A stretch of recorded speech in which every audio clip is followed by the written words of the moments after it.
The principal of St. Margaret's School, Phil Franco, is taking the call to serve seriously, facing off in volleyball against his students in their annual staff versus 8th grade game. Who is going to win the game today? Definitely the faculty is going to win. We have a tradition of winning.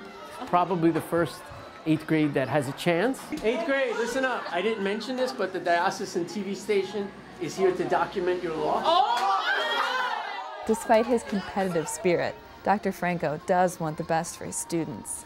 He volunteered to become a permanent deacon so that he could better lead the school.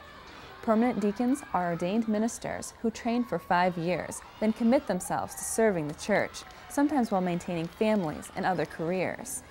Phil Franco will be ordained at the end of this month. One of the big parts of being a principal in a Catholic school is to be the spiritual leader.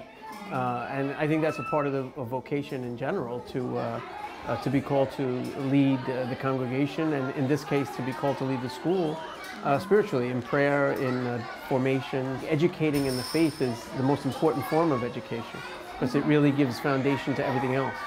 Daniel Garcia, who will be ordained a deacon alongside Phil Franco, also sees the importance of teaching. He wanted to become a deacon for that very reason.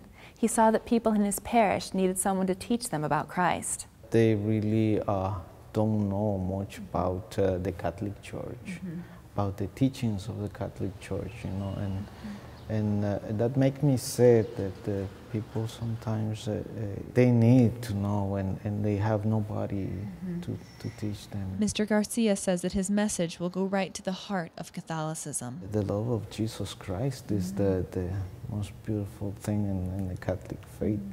I think that's what really attracts people, you know, the love of Jesus Christ. Mr. Garcia wants to share that love by giving himself in service to the church.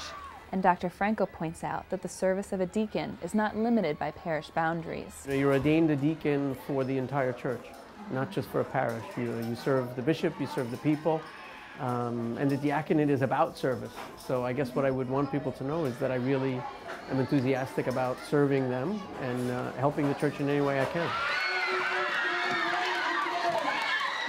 For the record, Phil Franco was beaten by his students.